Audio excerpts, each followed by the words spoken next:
HeavyGod just carried a broken G2 roster to a trophy and took the MVP. Yet, when people talk about the best players in Counter-Strike today, his name isn't even considered. So the question is HeavyGod the most underrated player in Tier 1? We will look at his best plays, and I'm convinced the fourth one will change your mind. And we start where it all began, early 2023, playing for Endpoint. Nobody knew his name until this, a 1v5 clutch. Yep, caught off guard. Has an irritation in his eye as well, but a little bit more than an irritation if it's just a prize. He's 5-2 right there, yeah. Oh my god, he's gonna get 2 kills. Does he actually want to go for this? Because he has the kits and the smoke grenade. Wait, look at Vladden's position. Vladden's on the A bomb site. HeavyGods just has to win the foot race if he can get to B. There's enough time. He's won the round, you're right, it's done. Because he's just going to stick to the defuse, he's not going to care. No way! No, it's the end of the world. That saved AK actually comes back to win them the round. And it's not the AK that wins it for them. 1 against 5 while the bomb is ticking down, and somehow he wins them all. The first 2 kills, skill. The next 2, a gift from the opponent. That's the first time Counter-Strike fans saw what HeavyGod could do. But if you think it peaked here, wait until you see him do it against the best players in the world. Then he takes the first big step in his career, joining OG at the start of 2024. A better team, but also tougher opponents. But he shows no fear. Against complexity, he starts the round with just a Deagle. He ends it with an ace. Deagle angle. Can he get it though? Body is not what you want. You want the head. Oh, a lead gives him. HeavyGod. Oh my, that's 3. Despicable. Oh my goodness. And hot hands now. He's on for the ace. He should get this. They should give him this. JT, a dead man, as HeavyGod gives us an absolutely beautiful ace round. 4 headshots with 5 bullets. He holds the site by himself, then picks up the last to complete the ace. From this moment, HeavyGod wasn't just another rookie. He was officially Tier 1. Only half a year later, Cloud9 reportedly paid $500,000 to sign HeavyGod from OG. Unfortunately, the roster never clicked, the results weren't there, but HeavyGod kept shining. He kept performing even when the team around him didn't. A 1v3 against his strongest opponent yet. Nice here over towards Banana. Luckily, Carragher with the double kill. It's another 2v1 now. HeavyGod. Recently signed from OG, the best player of their squad. He's an amazing Inferno player. His stats speak. Options limited. This is the chance. Got to push through now. Set up for it, goes with the spree, takes down Rops, who had the kit as well, so Rain has to come back and look for it. Oh, the timing is amazing. 4 kills for HeavyGod. First kill with the Deagle, plants the bomb, and he has the perfect awareness to wait just long enough before going through the smoke. And soon after this, one of Counter-Strike's biggest teams came calling for him. Picture this, January 2025, you're a G2 fan. Suddenly the news breaks, Nico leaves G2 and signs for Falcons. The team is crumbling, and G2 pick HeavyGod as the replacement. He's stepping into massive shoes, but it only takes him a week to make his mark. On Dust 2 against Big, he closes a 1v3. Mobs goes in, gets covered by Crimbo, and now HeavyGod's on for the 1v3 clutch. He's been playing lights out, and he gets himself the second. Tabson's on the M4 playing back plat position. Unbeknownst to HeavyGod, a single bullet will do this for Tabson. Can they really rob it? No! HeavyGod hits hard! Incredible. They knew where he was, yet they couldn't stop him. His first highlight in a New Jersey. But at this point, nobody could expect what would happen to G2. Under Stax' leadership, G2 could not find glory. But HeavyGod kept delivering. 2 clutches in a single series, more proof that he was the one keeping them alive. HeavyGod. All right, close the half with an exclamation point. 1 versus 3 attempt. The first is his, and HeavyGod's gonna slide right in. Another missed shot from the AWP. Senzu might want to swap back out to that AK-47. 1 player in donut to find. HeavyGod's got a kit. He's got a smoke, biding his time. Still plenty of it on the bomb as it ticks down.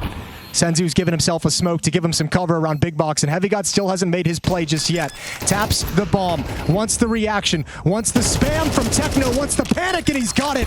And HeavyGod's putting this together. Glock is out, missing everything, and HeavyGod has stolen it away. First he takes out the Opper, then perfectly plays around the smoke and then sticks the defuse. And another 1v3 followed shortly after. Oh, it's all on to HeavyGod. He needs 2 more. Time-sensitive mission already takes a heavy dink. He's in so much trouble. He's being held, but he swings on One out nails it. Now into the 1v1. Time on his side. He's light on ammo, and I think there's no time. Okay, heavygod has saved G2 from red faces there.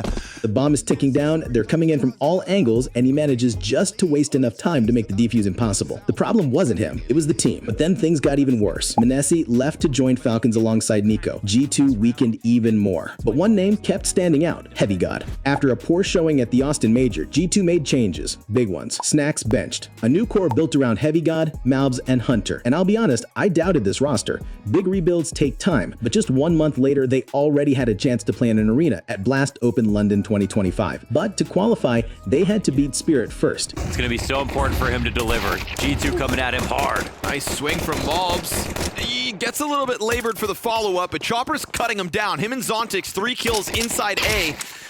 Zontix gets another from just down beneath, but there was a gush and a follow-through. 1v3 queued up, and he closes. He got it. 4 kills for heavygod on the pistol. heavygod starts the second half with a 4K in the pistol round. Spirit were definitely the favorites in this series, but G2 win 2-1 and make it to the O2 Arena after winning the deciding map 13-1. Quarterfinal, do or die. Big stage pressure for the first time for this team. FaZe clan on the other side. And the bomb carrier's dead. heavygod's got the trades going. 3 kills on the round. Oh, that's excellent. Now he's low. Has to be again! They lock horns and heavygod rips Rain's head off.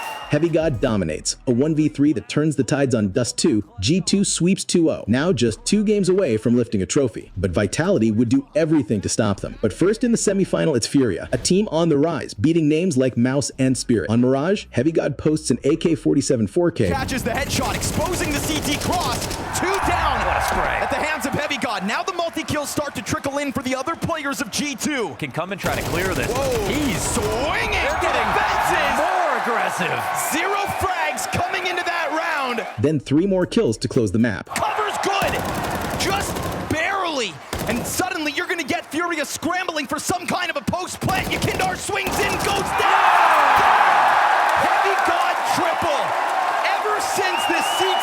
G2 take Mirage, then the second map, and they reach their first grand final in almost a year. Yes, I know they reached the final at PGL Bucharest in April, but let's be real, there wasn't a lot of competition there. Grand final, G2 versus Vitality. Everyone expects a Vitality sweep, maybe 3-0. Instead, the match goes all 5 maps. On the decider, Train, heavygod takes over. He starts the map with an ace. WC. heavygod lets it rip, Beretta's into the pack. That's heavy impact. Unbelievable. 4 kills up close, point blank. Beretta's rip. Send him out for the kill, man. Let him off the leash. Let's go. Yes! Exactly what G2 are looking for. Keeps fragging with consistency. By the end, G2 lift the trophy. heavygod finishes with a 2.04 rating on the map and earns the MVP. From a rookie 1v5 with Endpoint to carrying G2 to a championship as MVP, heavygod has done it all while being overlooked. So I'll ask you, is heavygod the most underrated player in Tier 1 Counter-Strike? And if you want a comparison, check out the best plays of JL right here.